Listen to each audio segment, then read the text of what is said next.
Nous sommes en 2011 et cette année au Japon naît une mode qu'on pourrait qualifier de un petit peu con, qui est de se faire tordre les dents. Vous savez que les Japonais sont pas réputés pour avoir les meilleures dentitions, particulièrement les Japonaises qui ont parfois les dents un petit peu de travers ou les dents qui se chevauchent. Eh bien, il se trouve que certaines personnes adorent ça, trouvent ça sexy et objectivement, c'est vrai qu'à certaines Japonaises, ça va plutôt bien. On pense notamment à une idole à l'époque qui s'appelle Tomomi Itano, qui était l'une des filles les plus populaires du groupe AKB48. Et AKB48 en 2011, ils étaient tout au sommet de leur gloire. C'était le groupe de pop numéro 1 au Japon.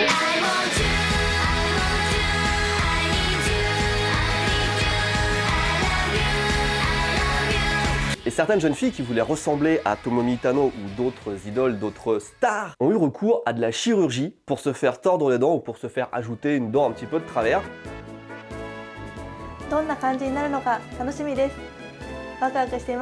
Vivement l'opération des varices où on te rajoute des varices parce que les varices ça devient à la mode.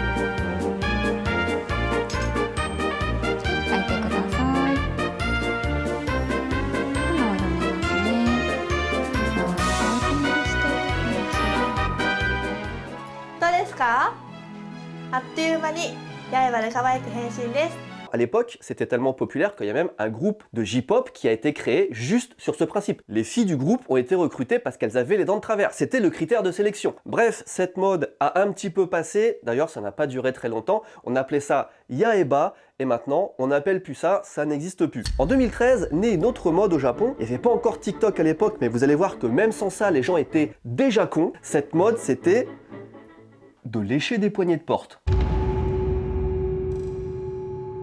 Oui, vous avez bien entendu, en 2013 au Japon, on a assisté à un déferlement sur le net de photos de jeunes filles qui léchaient des poignées de porte. C'est le pays des gens qui portent des masques, qui ont des toilettes auto-nettoyantes et ils lèchent des poignées de porte. Il n'y a rien de plus dégueulasse, les germes qui se déposent, ça me dégoûte. Alors effectivement, on peut comprendre qu'une jeune fille qui lèche quelque chose, ça a quelque chose de sexy. Moi je trouve ça dégueulasse, il y a tellement d'autres trucs à lécher que des poignées de porte. Pourquoi? Mais ah, c'est horrible. Et encore une fois, ça n'a pas duré très longtemps. Heureusement. Est-ce que vous connaissez l'unité 731? Le Japon qu'on connaît aujourd'hui, c'est un Japon très frais, très moderne, avec des Pokémon, des jeux vidéo, Mario.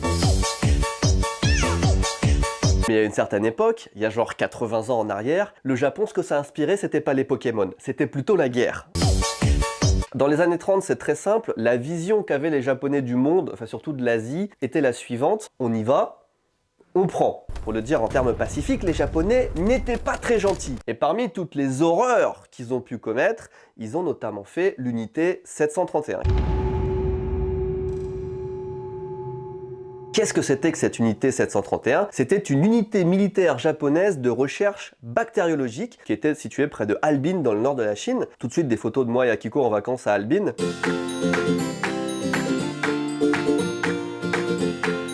C'est là-bas que chaque hiver, il y a un des plus grands festivals de glace du monde, c'est très sympathique. Mais à l'époque, entre 1936 et 1945, ça l'était moins sympathique. L'unité 731, c'était clairement un camp dans lequel les scientifiques japonais faisaient des recherches sur des cobayes et ils sont responsables de plusieurs dizaines de milliers, voire de plusieurs centaines de milliers de morts. Et ce qu'ils faisaient là-bas était absolument atroce. Il n'y avait pas de limite dans ce qu'ils faisaient aux cobayes. Ça pouvait être des démembrements, on pouvait tester sur eux des armes chimiques, on pouvait, je sais pas, enlever le sang des gens pour le remplacer par du sang d'animaux, on pouvait faire toutes sortes d'horreurs pour voir jusqu'à quel point le corps humain pouvait subir la torture ou diverses expériences avant de mourir. C'était énorme, vous vous rendez même pas compte, c'était 6 km² avec 150 bâtiments et officiellement ce qu'ils faisaient c'était la prévention des épidémies et la purification de l'eau.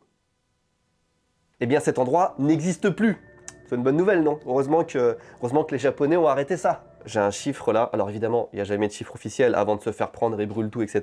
Mais il y a une enquête qui a été faite qui montre qu'il y a eu 400 000 personnes qui vivaient dans les villages alentours qui sont mortes soit du choléra, soit de la peste, soit de l'anthrax. Et le plus beau, c'est que tous les responsables du camp n'ont absolument rien eu comme répercussion. Ce qu'ils ont dû faire, c'est donner le résultat de leur recherche aux Américains. La guerre, mesdames et messieurs, c'est mal. On va passer à quelque chose de plus léger. Est-ce que vous avez déjà vu ceci? C'est un oreiller en forme de crevette. Ça a existé, c'était à la mode. Je ne sais pas pourquoi, on en voyait dans les magasins.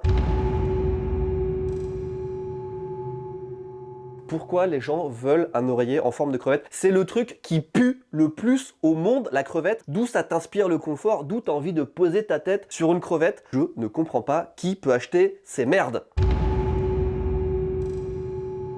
Celle-là, je pense que vous en avez entendu parler parce que ça a fait grand bruit dans le monde entier. Il y a quelques mois, je crois que c'était fin 2022, le Japon a décidé de se passer des disquettes. Alors si vous ne connaissez pas cette technologie, une disquette, c'est ça. J'imagine que beaucoup d'entre vous n'ont jamais utilisé cet objet et c'est normal parce que c'est putain de vieux. Eh bien on a appris il n'y a pas longtemps que l'administration japonaise utilisait encore pour 1900 procédures ce genre de support tel que la disquette, le CD ou encore le mini-disque. C'est totalement dépassé, bien évidemment, et on est content d'apprendre qu'ils vont évoluer technologiquement. Ceci étant dit, j'ajouterais qu'il serait peut-être temps aussi de mettre fin au fax, qui est présent dans toutes les entreprises. Et puis pour signer les documents, on pourrait peut-être abandonner le sceau. On a un sceau au Japon pour signer. Est-ce qu'on est dans Harry Potter ? Il y a un truc au Japon qui a changé il y a pas longtemps, et ça j'en suis plutôt content, c'est que dans la plupart des magasins, par exemple les combini, on peut trouver les magazines pour adultes, vraiment les magazines X super hardcore, comme ça, tranquille, à hauteur des yeux d'enfant, juste à côté des mangas, et parfois on les confond même avec les mangas, et j'ai toujours trouvé ça incroyable. Il a fallu attendre 2019 à peu près, juste avant les Jeux Olympiques, pour que les Japonais se disent « Bon, les touristes vont arriver en masse, c'est bizarre quand même d'avoir ça, on va interdire. » Effectivement, ça a été interdit et on ne voit plus ces magazines, donc ça, c'est une bonne chose. Ceci étant dit, il y a quelques jours, je suis allé dans un combini pour acheter ces magazines pour ma vidéo sur les pervers au Japon, vidéo que vous avez certainement loupée parce que YouTube l'a quasiment shadowban, elle est en dollars orange, enfin contenu pour adultes, etc. Mais j'ai été acheter des magazines et j'ai été quand même surpris de trouver celui-ci, qui pour le coup n'a pas l'air si incroyable non plus, il y a des trucs qui sont un petit peu plus aguicheurs, et ben là pour le coup, à chaque page, c'est là voilà, je ne peux pas vous montrer. Il y a 1, 2, 3, il y a 3 bits sur la page. Là, voilà, c'est pareil, c'est que chaque page, c'est le magazine érotique de manga, enfin hentai, le plus hardcore que j'ai jamais, enfin je suis pas un spécialiste non plus, mais ça là, tu peux pas faire plus hardcore que ça, et ça c'est vendu au milieu des mangas encore aujourd'hui au Japon. Donc c'est pas encore un sans faute.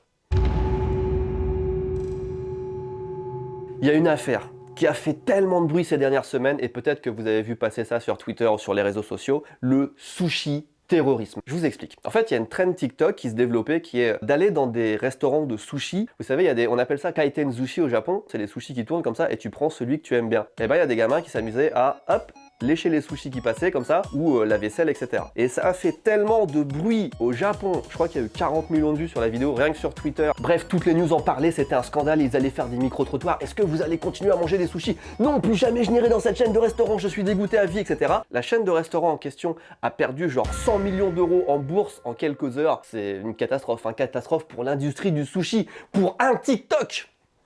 Eh bien sachez que je suis retourné dans ce restaurant quelques semaines après le problème, ça avait totalement changé. Il n'y a plus les sushis qui passent, alors déjà avec le corona machin ça avait un petit peu changé dans pas mal d'établissements, mais là tous les restaurants ou presque toutes les chaînes qui font des sushis comme ça qui tournent se sont adaptés d'une manière ou d'une autre, ils mettent des cloches dessus, ils mettent des caméras, ils arrêtent carrément de faire tourner des sushis, tu peux juste commander tes sushis et ils arrivent un par un comme ça. Bref, ils ont réorganisé tous les restaurants ou presque du Japon pour un TikTok, c'est un truc de malade. C'est pour vous dire à quel point l'industrie du sushi était en danger à ce moment-là. En tout cas, je pense pas que cette trend ait continué bien longtemps parce que le gamin qui est responsable de centaines de millions d'euros de pertes de l'économie nationale, à mon avis, il a dû se prendre une sacrée paire de claques et ça a fait passer l'envie aux autres de faire pareil. Mais ouais, ils ont arrêté et c'est pas plus mal. C'est dégueulasse quand même d'aller, surtout au Japon, tu sais, c'est le pays de l'hygiène et tout. Qui fait ça? Putain. Ça vient de sortir les displays de Fallout, on va parler de quelque chose d'un petit peu dystopique. Est-ce que vous avez déjà entendu parler du burger au caca? Oui, après les sushis, on reste sur la nourriture et vous allez voir, ça va vous donner faim. Il y a des inventions au Japon qui sont vraiment très cons. À ne pas confondre, attention, avec les inventions qui parfois ont l'air un peu cons, mais qui fonctionnent vraiment. On se rappelle des vestes avec des ventilateurs. À l'époque, tout le monde rigolait, maintenant tout le monde en a. Mais il y a des trucs, quand t'entends l'idée, tu te dis ça a l'air un peu con, et c'est vraiment con. Il y a une entreprise au Japon en 2011, encore une fois, sacrée année, qui a eu comme idée de faire manger aux hommes leur propre caca. Professor Ikeda has invented the first steaks based on proteins from human excrement. On sait que produire de la viande, c'est pas très écolo, ça coûte cher, ça coûte beaucoup de ressources en eau, et au final, il n'y aura pas assez de viande pour tout le monde pour nourrir toute l'espèce humaine. La solution qu'a proposée cette entreprise japonaise, c'est de faire des steaks à base de caca. Et pas ton caca, le caca de monsieur tout le monde, celui qui traîne dans les égouts là. Ils ont trouvé un moyen, une procédure, qui fait que le caca qui sort de tes chiottes, il est rendu comestible et en ajoutant, alors attention, c'est ça l'ingrédient secret, en ajoutant un petit peu de sauce de soja, on arrivait à avoir une texture et un goût assez proche du steak, suffisamment pour en faire quelque chose d'à peu près bon. On peut faire des burgers à la merde. Eh bien écoutez, cette idée, comme par hasard, n'a pas fonctionné. Je pense, et c'est étonnant, que l'espèce humaine n'était pas encore prête à se nourrir au caca, même si vous allez me dire, on mange quand même suffisamment de merde au quotidien, mais manger son caca ou le caca de son voisin au sens propre, c'est juste pas possible. Bon, en plus à l'époque, là, ça coûtait vraiment très cher à produire, plus que de la viande, etc. Donc il fallait trouver des process pour faire ça à grande échelle. Mais comme je pense que personne ne voulait en manger, même goûter, alors même pour une vidéo YouTube, il y a intérêt à ce que ça fasse des vues pour que je goûte ça. On est vraiment dans une dystopie telle que j'espère qu'on n'en arrivera jamais là. Je suis très content que le Japon ait arrêté ça. Vraiment, là pour le coup, ça me ferait chier.